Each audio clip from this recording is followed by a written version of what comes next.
as we're looking at the Bible and science, but I got a Reason and Revelation, and if you don't take Reason and Revelation, highly recommend. Anybody know what Reason and Revelation is? Anybody know what that is? No? Okay, well I'm about to show you. Reason and Revelation. It's Apologetics Press periodical, and it is a weekly or monthly. I believe it's monthly, actually. Anyway, and it obviously it deals with, mostly it deals with Christian evidences, some, something of that nature, but also in this, you have an article by Dr. Bryant, the historical David in ancient inscriptions, the different stelas or the stela that has David's name. But he also talks about, Calvinism, total depravity, and so, there's some doctrinal things in Reason and Revelation. A lot of times there will be in Reason and Revelation the whole periodical, and it's only about 8 pages, typically 8 to 10 pages. A lot of times the whole periodical for that month will just be one article, and this one is a little bit short. But I found it so interesting, this particular one on bioluminescence, and you open it up and I didn't know that there's more than one kind of bioluminescence. I thought, well, that whatever the chemical thing is to make light, then that's the way that all animals or whatever makes light. That's just not the case. That there's more than one way for chemicals to make light, and in a biological system. And so, and of course, one situation like the anglerfish, the very famous anglerfish, uses a I had the word. The word just went right out of my head. Obviously a light bulb, Mr. Byron. Isn't that terrible? Say again? It's obviously a light bulb. Haven't you seen? It's a light bulb. Yes, it is a light bulb. It is a light bulb. Yes. But that light bulb does not come from the anglerfish. The light bulb comes from bacteria. And so it is a, wow. Where two organisms live together.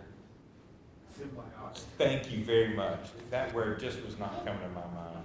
It's a symbiotic relationship for the anglerfish and its bioluminescence. How cool is that?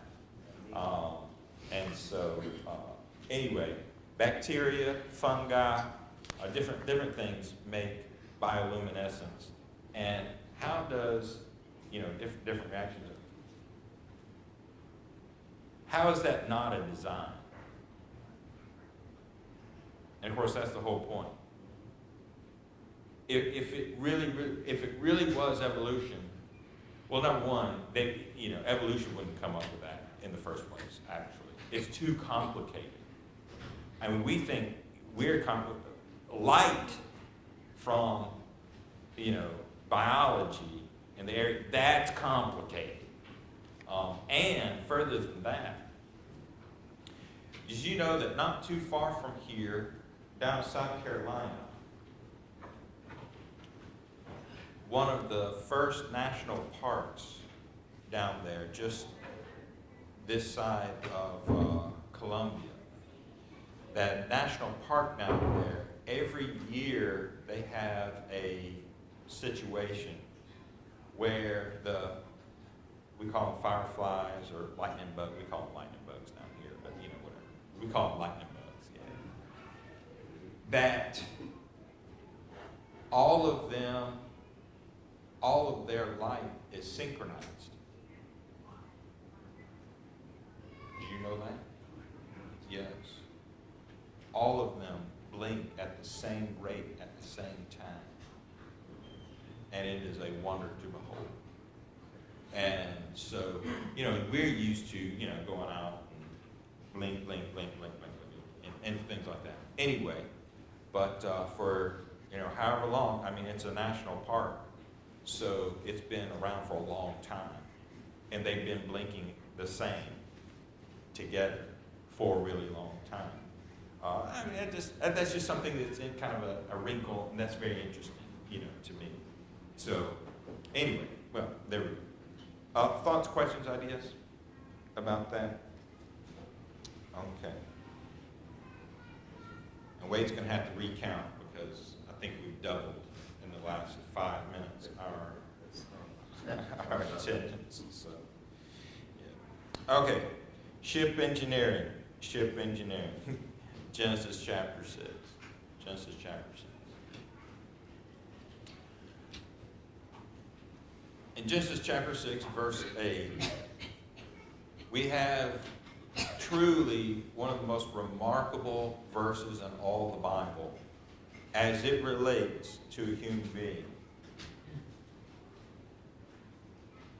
And here on this occasion, Moses wrote down the thought of God where he wrote, "And Noah found grace in the eyes of the Lord."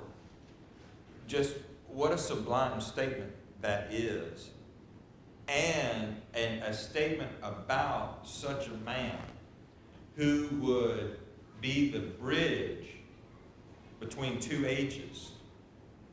That what we call the antediluvian world, that is from Adam up to Noah's age or to the flood.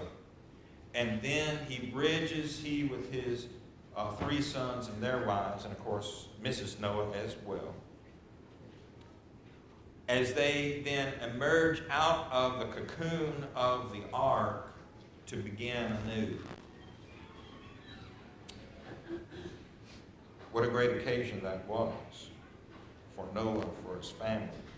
But how did he survive the flood? Back in 2004, it was 2004, there was an earthquake about 60 miles, 40 to 60 miles off the western shore of North Sumatra. As a result of that earthquake, deep in, Sumatra, a lot of Indonesia is on a shelf, so you go out from Sumatra, right? And that's where, of course, 2 plates, the Indian plate and the Pacific plate, come together. So you have a lot of activity, earthquake activity there. And so there was this earthquake, and as a result of this earthquake, it produced a tsunami that killed well over 100,000 people. You probably don't remember. I happen to remember that. A little Indonesian connection. That and my parents were living on the island of Sumatra at the time. Ironically, we heard about it before they did. Sumatra is a big island. They're on the southern tip of the island of Sumatra, some 1,500 miles away. Yeah, it's a big island. Yeah, when I'm talking about it's a big island, it's larger than the state of California. And California not small either, is it? No. Anyway. Say again? They get earthquakes too. Yeah, they do. They get earthquakes too. Yes, they do. For actually much of the same reason, actually. So that tsunami, of course, killed a lot of people, but it killed some people in Thailand. But you know where most of the people died from the tsunami, from that earthquake by Sumatra? On the other side of the Indian Ocean in Sri Lanka and India. That is way more than 1,500 miles. That's more like 2,500 miles. And so you have this huge wave that, just went all across over to, the other side of the Indian Ocean and, killed a lot of people and flooded, of course, all the coastal seas and things like that. Why do I bring that up? What kind of event was the flood? Was it a quiet, peaceful event? It was a mostly peaceful protest. I had to throw that in there. I'm so sorry. It feels like Byron. Why do you go there? See, I even know what people are thinking. Isn't that amazing? Okay. Was the flood peaceful? No. So the description of the flood is, we're not just talking about rain. The rain for 40 days and 40 nights. That really didn't do a whole lot. I mean, it did something, but it really didn't do a whole lot. Where did most of that destruction come from? From the floor, that's from the bottom up. So the description is, and the fountains of the deep opened. So you have earthquake, seismic activity, which we've already described the tsunamis as a result of earthquake. You have a lot of water coming up through the earth's crust. That's what the fountains of the deep are. So you got a lot of water coming from the inside the earth out, and just great fissures. That's a lot of exchange of water as well, right? So have you ever, I know you haven't, and maybe yesterday you did, take your straw and blow in the bottom of your cup. Did you ever do that? Dave did yesterday. See, again, I know what people are thinking. I even know what they're doing. How about that? But we know what happens when you blow air into the bottom of a cup with a straw. The top is going all kind of crazy, right? Okay, so that's what happened essentially when the fountains of the deep are opening up in the flood. You've got all this, of course it's water, so it's actually worse than air. So you got all this water coming up to the surface and causing a lot of destruction. And we can get into plate tectonics if we want to. Let's not go there. But water is traveling at unimaginable speeds and heights. That's the whole point. So we come back to Noah.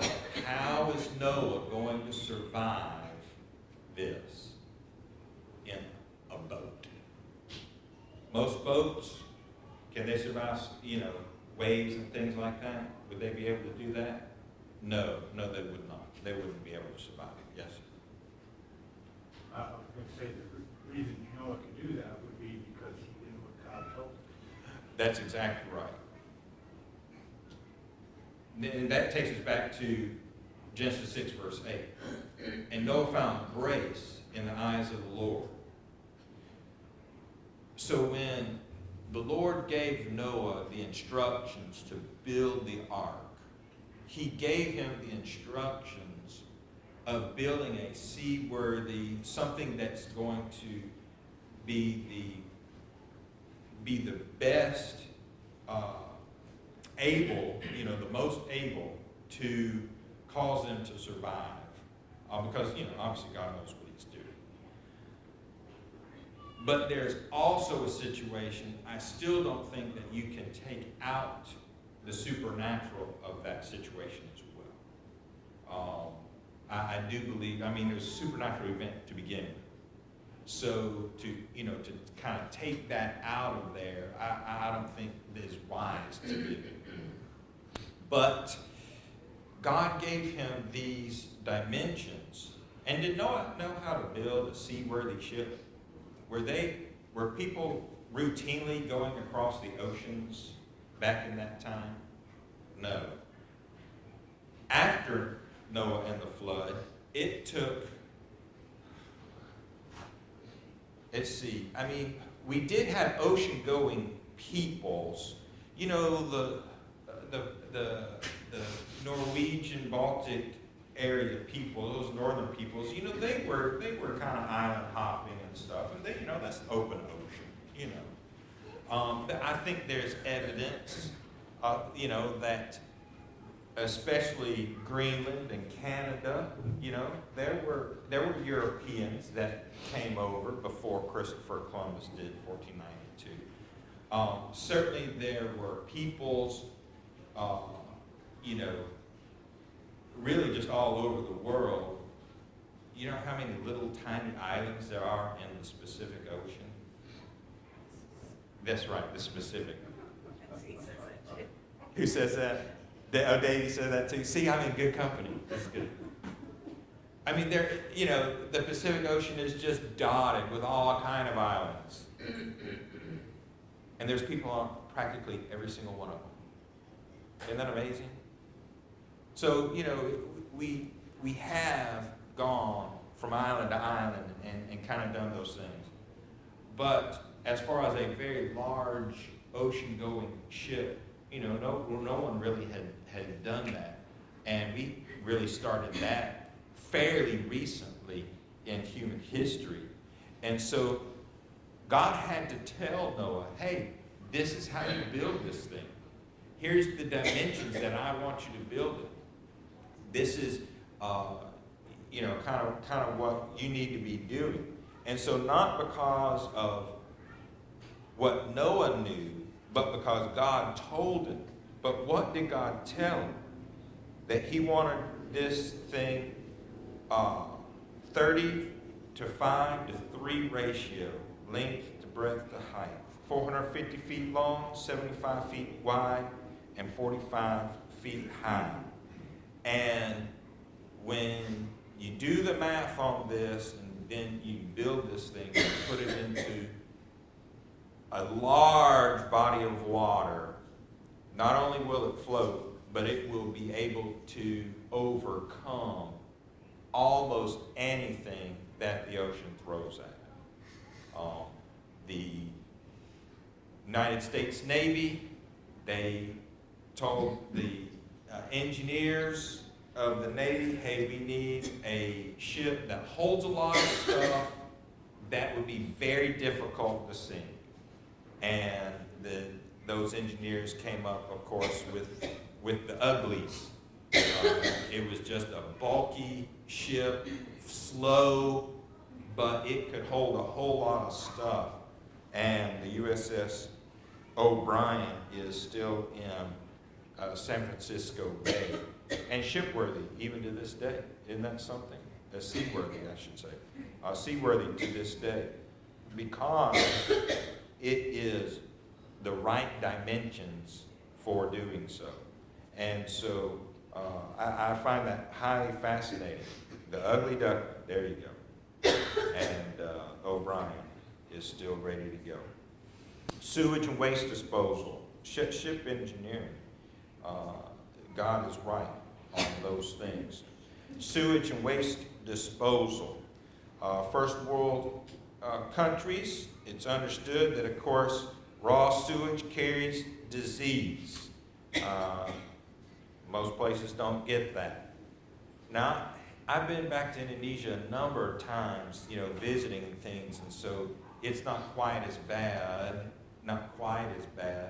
but I remember back in the late 80s and early 90s when I was a teenager living there, and a few other countries that I visited, that, you know, we would walk by open sewers, and you know, that was rough. I guess that was rough. We even heard of people falling in on an occasion, and so we wanted to stay as far away from that situation as possibly could.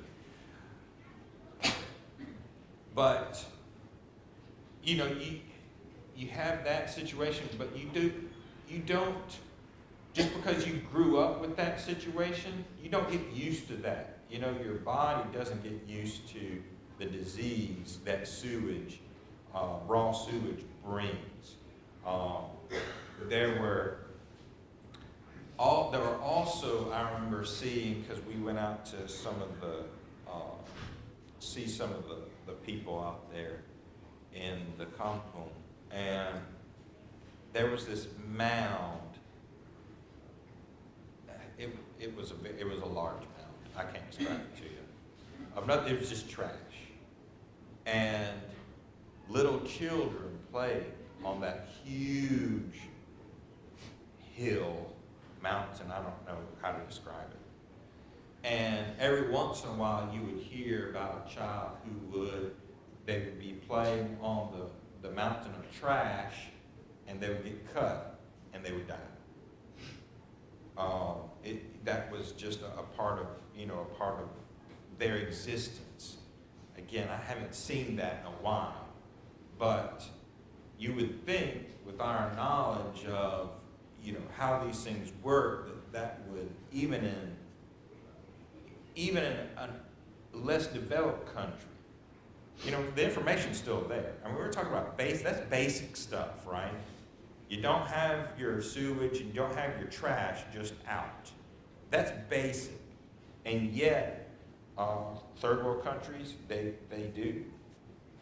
If only the people of London had turned in their Bibles to Deuteronomy 23. Also, you shall have a place outside the camp. You can go, and you shall have an implement, a shovel, as it were, among your equipment. And when you go to sit down outside, you shall dig with it and turn and cover your refuse. More than 3,300 years before London's terrible epidemic, the Black Plague, the Lord, through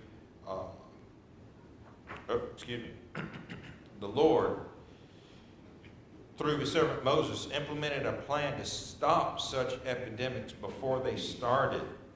Such tragedies as those that befell London could have been prevented if people had simply accepted God's word on the matter and observed the kind of hygiene that the Israelites had practiced so many years before. The fact is that Moses' instructions could still be used to save lives today in countries all over the world that do not have running water or proper waste disposal. And such is the case. And it doesn't matter, whether it is, human or animal. And Wade sent me a article, I don't know, Wade, about a month or so ago, wasn't it? About the horses in New York City. And back in the day, early 20th century, late 19th century, the horses and horse and buggies and all, just all that before the invention of the horseless carriage. All of the waste that horses produce in a large city like that, they just had mounds and mounds and hills and mountains of horse manure and things of that nature. And that poses a terrible problem, doesn't it? It poses a very, very bad problem. But God already had a way to deal with those things. And people, did they see, just because it smells bad, did people automatically think, oh, well, it's waste material, it's bad for me? Did people think that? No, they did not.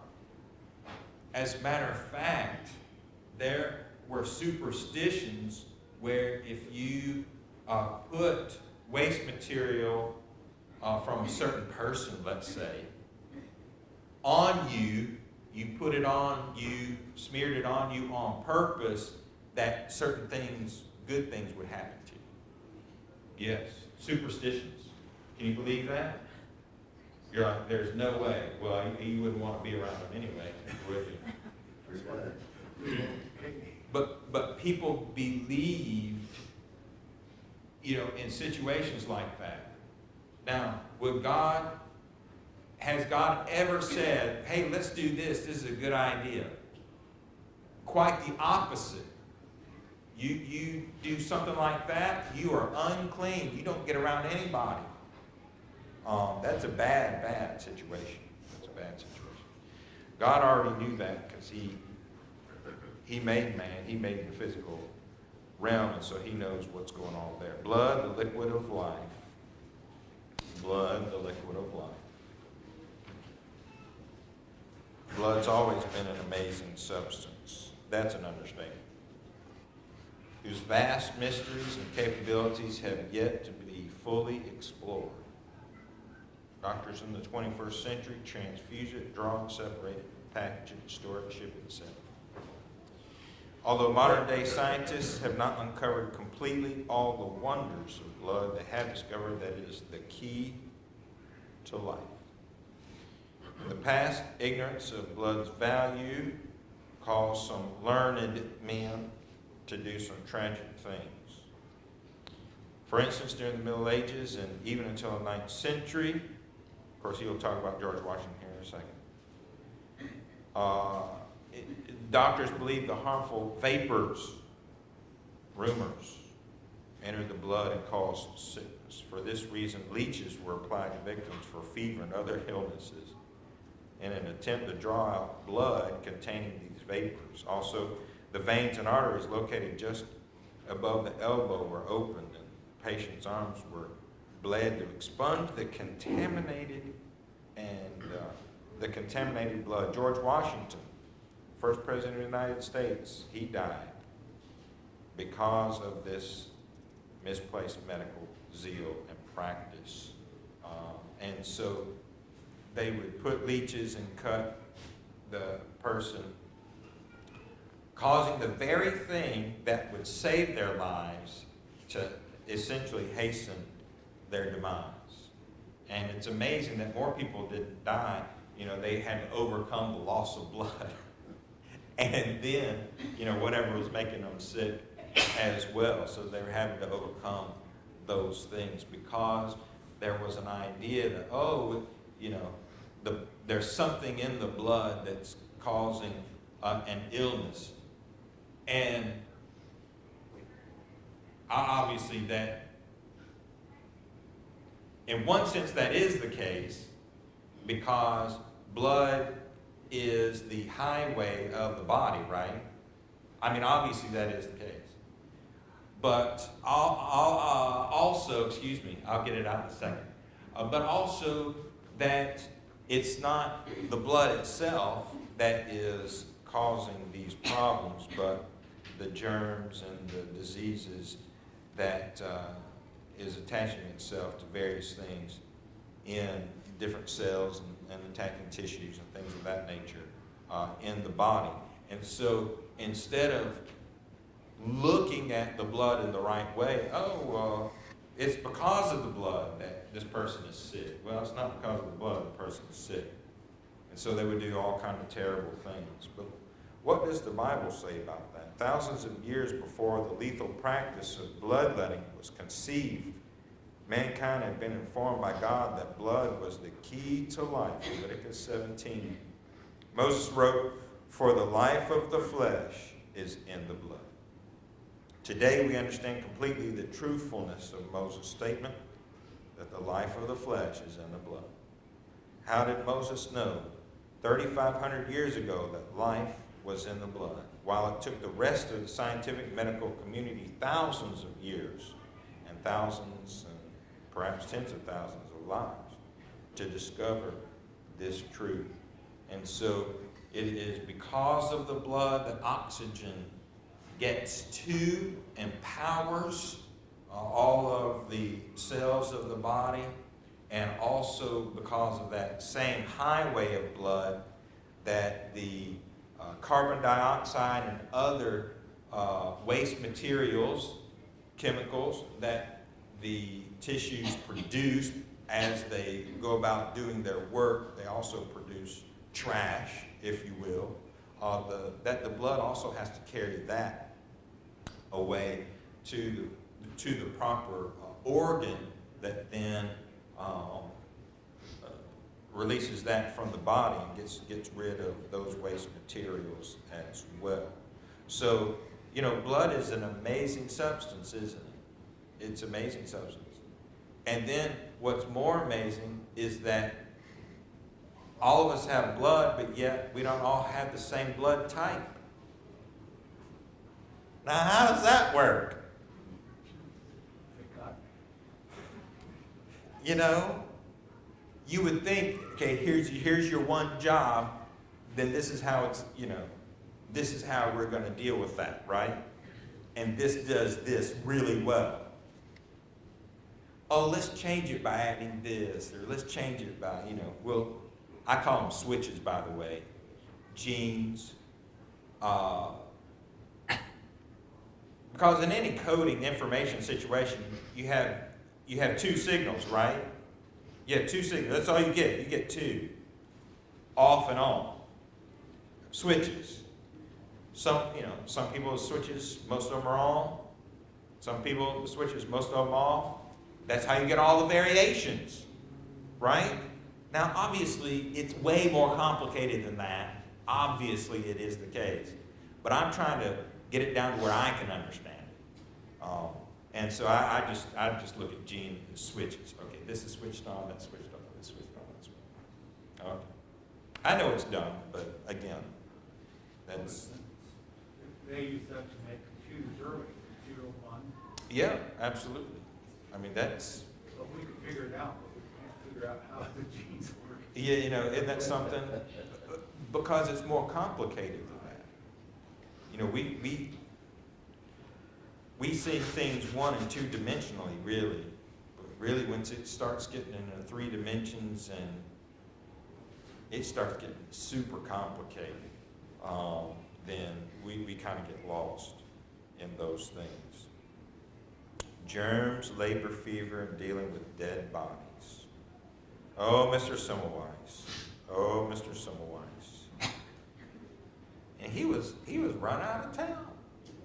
Isn't that something? 1847, Ignaz Semmelweis. He was the doctor of a hospital there in Vienna. Just a few years after, so what time is this? 1796. Mozart was there. Oh, Beethoven was there a little after. Mozart died in 1796. Mozart died. Beethoven, he was there as well. He died in 1829. So, Mr. Semmelweis, he was alive when Beethoven was composing. Many pregnant women checked into his ward. 18% of those women never checked out. 1 out of every 6 that received treatment in Semmelweis' ward died of what they call labor fever. They had no idea how they would get labor fever. Autopsies revealed pus under their skin and chest cavities, eye sockets. It was just a terrible, terrible situation. And he was distraught over the mortality rate in his ward and other hospital wards, just like it all over Europe. If a woman delivered a baby using a midwife, however, then the death fell to only 3%. So guess what the women of their day were choosing to do? That's right, have a midwife. Have a midwife. Yet if she chose to use the most advanced medical knowledge and facilities of the day, her chance of dying skyrocketed up to 18%. That's modern medical science for you. As he contemplated his dilemma, he watched young medical students perform their routine tasks because he was in a teaching type situation. Each day the students would perform autopsies on the dead mothers. Then they would rinse their hands in a bowl of bloody water, wipe them off on a common shared towel, and immediately begin internal examinations of still living women. As a 21st century observer, you probably are appalled to think that such practices actually took place in institutes of what was at the time modern technology. And when we think about that situation, we just shudder, don't we? We're just like, oh, how in the world did they even think that that was a good idea at all?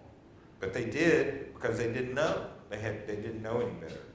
So what doctor in his right mind now would touch a dead person and then perform on living patients, and especially, not just living patients, but the very delicate nature of childbirth, right? I mean, that's a very delicate situation. And, I mean, just for obvious reasons. And so you're going to, do an autopsy on dead ladies and then go right into the birthing room, and, that's obviously just terrible. But the Europeans in the mid-19th century, germs were a foreign concept. They'd never seen one, obviously, much less been able to predict its destructive potential. According to their theories, disease was caused by atmospheric conditions, cosmic, telluric, influences. It's something in the blood, right? Because still at this time, they were still bleeding people at this time as well. Semmelweis ordered everybody in his ward to thoroughly wash his or her hands in a chlorine solution after every examination. In 3 months, the death rate fell from 18 to 1 to 3%. After they actually washed their hands and got rid of the germs. Semmelweis had made an amazing discovery, or had he really just rediscovered what was written a millennia earlier, almost 3,300 years before Semmelweis. Moses wrote, "He who touches the dead body of anyone shall be unclean 7 days. He shall purify himself with the water on the 3rd day and on the 7th day, and then he will be clean." And by the way, that particular water was a water that was actually what we know today as lye soap. It was that kind of water. So it wasn't just regular water. This was an actual antibacterial soapy water that they had to wash. But if he does not purify himself on the 3rd day and on the 7th day, he will not be clean. The Bible was right all along. Well, of course it's right, because God knows how germs work. He created them, didn't he? I mean, if it's in existence, it's because God created it. So God created germs. He did. The diseases that we have, viruses, bacteria, all those things, God knew about all those things. And so, I guess, if, we might, be able to create some sort of virus in a lab. I guess that's possible. I don't know. Certainly we can tweak different things. We genetically modify different plant materials, right? And for different yields, different varieties, things of that nature. So we can change things, but there has to be something there first before we can actually change it. We haven't actually, human beings have not created a new being. Does that make sense? Maybe I said that right. No, you're right. It's just switching around chromosomes or something like that. Right. It's just an alteration of what's already there, but you're not fundamentally creating something new. That's not how that works. God gets to do that. Human beings do not get to do that. Frank. All right, a couple of real quick comments. So, Semmelweis was Yes. also ostracized and discredited. Yes. He published his findings. That is Which I correct. think is really telling of the lengths that people will go to save their own face. Like everything he laid out quantifiably showed what was true. That's right. And he was completely discredited. Also, with all of these things, keep just to drive home how recently human beings have gotten this wrong. The First World War was the first war where more people killed in combat than by disease. And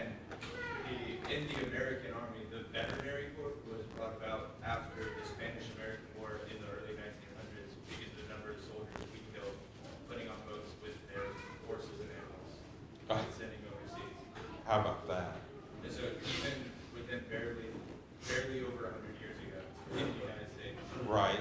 We weren't doing a lot of what's written in here either. Huh, that's interesting. I appreciate that, Frank. I had no idea that that was the case. But yet, we're so smart, right? Yeah, it just shows you how intelligent we are. Thank you very much for sharing that good information. Bell has rung, children have already invaded. We're going to take a short break, and at the top of the hour, I'll come back and worship our God together.